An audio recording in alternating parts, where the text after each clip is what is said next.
Hello! Today we are making a healthy mac and cheese, and the reason why I'm making this, it's been raining for several days and we love to have some comfort food when it's raining. So I'm kind of tricky on how I do this. So I'm going to cut up an onion and I'm going to saute it with some garlic in a pot. So how I'm going to make the actual cheese sauce is going to be a little bit of sneaky sneak. I'm going to put my oven stovetop roll in here, and I am going to cook up some chickpea pasta, and I'm going to dice up some onions and I'm going to throw them into a pot. And along with that, I'm also going to put in some carrots. This will give it that orangey color that macaroni and cheese typically has. So, because we're making a healthy macaroni and cheese today.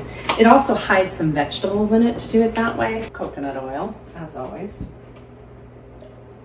So I'm going to put in my onions. And then I'm going to dice up my carrots and my garlic and add those to it. I'm also going to put in a little bit of black pepper. I'm going to put in a little bit of yellow mustard at the end of the cooking process. I got to get my carrots. And I'm using baby carrots just because they are quicker to chop up. And I'm only going to use maybe 8 to 10 of them, because after I cook all this, I'm just going to throw it in the blender with a little bit oat milk. You could use cashew milk, you could use regular milk, you could use almond milk, pretty much anything you want. Just something to add some sort of a creamy texture to it. And I could have done this all in my blender, because my blender actually has the ability to cook things at the same time as it blends. It's magical.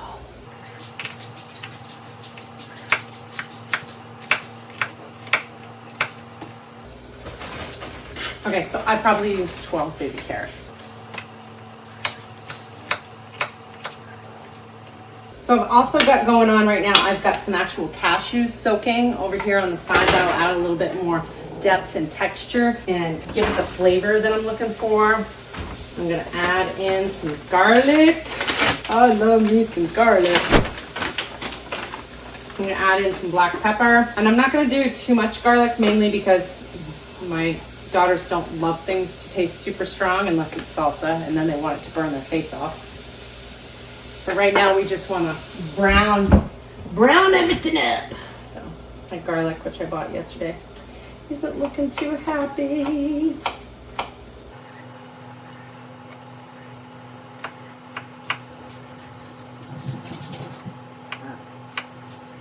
And I don't need to cut them up too fine, because again, I'm just going to blend it all in a little bit.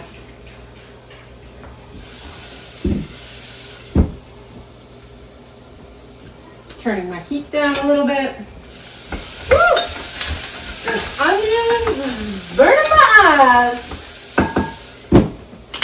So, my secret ingredient is a little bit of yellow mustard.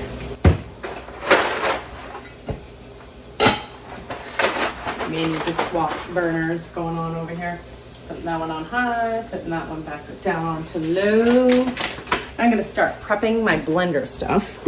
This is where it's going to get tricky, because I need to get it to be the right consistency, and I just don't measure things. It's going to be a little tough because of that. So what I'm going to do is I'm going to add my nuts. So I have my nuts soaking. I'm using 3/4 of a cup of raw cashews, and I'm just going to dump them in. And then I will put my nutritional yeast in later, a little bit after I blend. I'm gonna move my blender so you guys can see me. Yeehaw, coming along. I'm gonna need some sort of casserole dish to bake it in. Maybe we can have the magic helpers grab us a casserole pan. Sean, can you get me a glass casserole pan? Absolutely. Thank you. We want our carrots and our onions to be cooked enough so that they're soft but not soggy. Ta-da! And I'm just using chickpea organic pasta. You could add some other spices to this. I could add paprika. I don't really like, but I could have added paprika. I could have added more garlic. I could have added some hot chili. All sorts of things to spice it up. And if you're gonna bake it after, of course, set your oven to 350. I just did that. Oat milk. And I could do this with coconut milk or coconut cream, which would make it super, super creamy and delicious. But I'm gonna do it with oat milk tonight. But I sometimes do it with coconut cream if I can get into the box. So I'm gonna add in a little bit of my mustard now. I could add in as much as maybe a half a tablespoon, but again, my girls don't love spice, so I'm not gonna add too much. I could also wait and add it once it gets into the blender, but I kind of like the taste of it once it's cooked a little bit in the pot. You go one kiddo that loves mustard, one does not.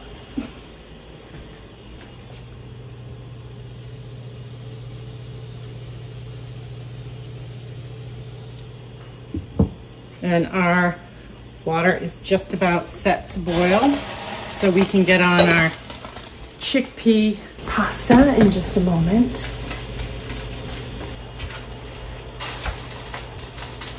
Eight minutes later. That's not very safe. Again, not very safe. It looks like this. So pretty. We're gonna put it into our blender. You could certainly use a hand mixer for this too.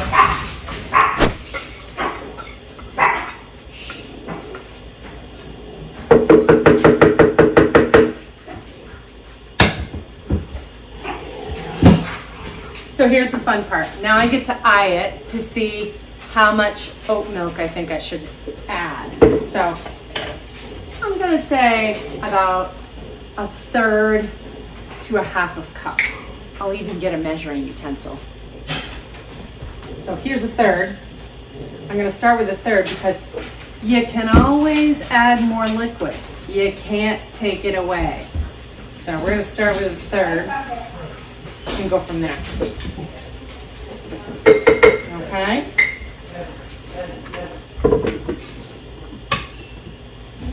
So as this was blending, I realized I turned off the wrong burner.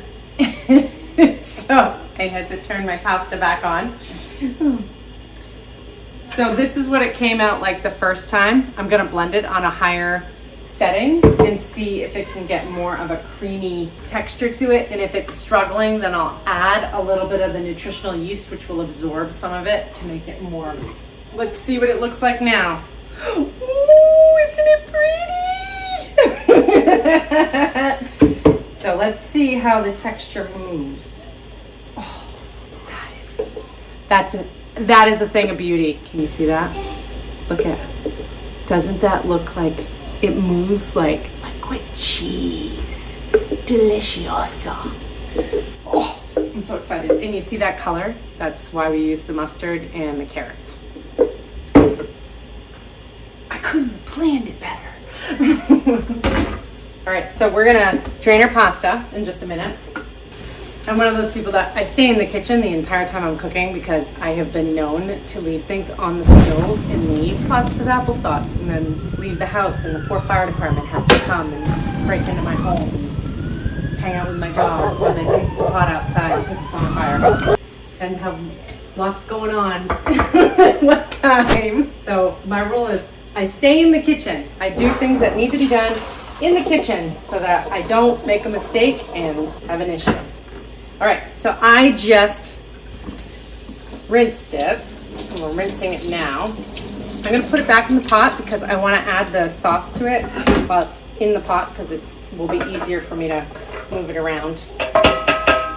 So there's my pasta, and I'm just gonna add, actually I'll do it on the counter so it's a little bit easier. I'll do it over here. I could certainly put the pot right on the countertop because I have granite countertops, but I get nervous about that stuff that I'm gonna leave a mark. So let's add in our beautiful sauce.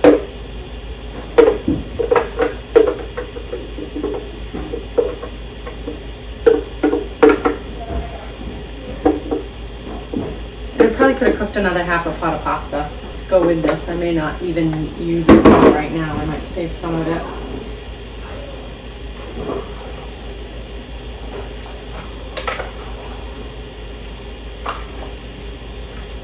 I'm just mixing it up.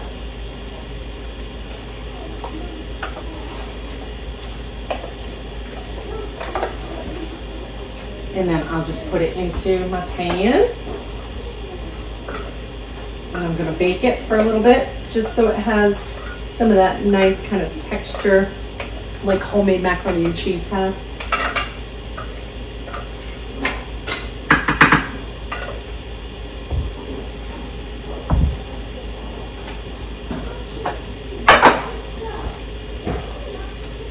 I don't really need to cook it again. I could serve it just like this, but kind of want it to be. So because I have one kiddo that kind of likes nutritional yeast and another one that doesn't, I'm just going to put it on part of it. I'm not going to do it on all of it. And that'll kind of give it that, you know, like that. If you ever had macaroni and cheese when you were little, let someone put like the Ritz crackers on top, it kind of gives it that sort of a crunch on the top, which is fabulous. And I just used a tablespoon. That's it.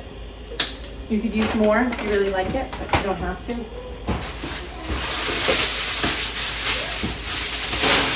And because it's already cooked, we don't need to even really bake it very long. I'm just going to bake it in there just to kind of give it that crunch, and I'll take the aluminum foil off the top in just a few minutes. Pretty good.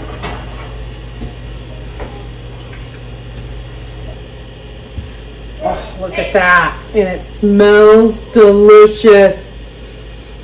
Just like macaroni and cheese.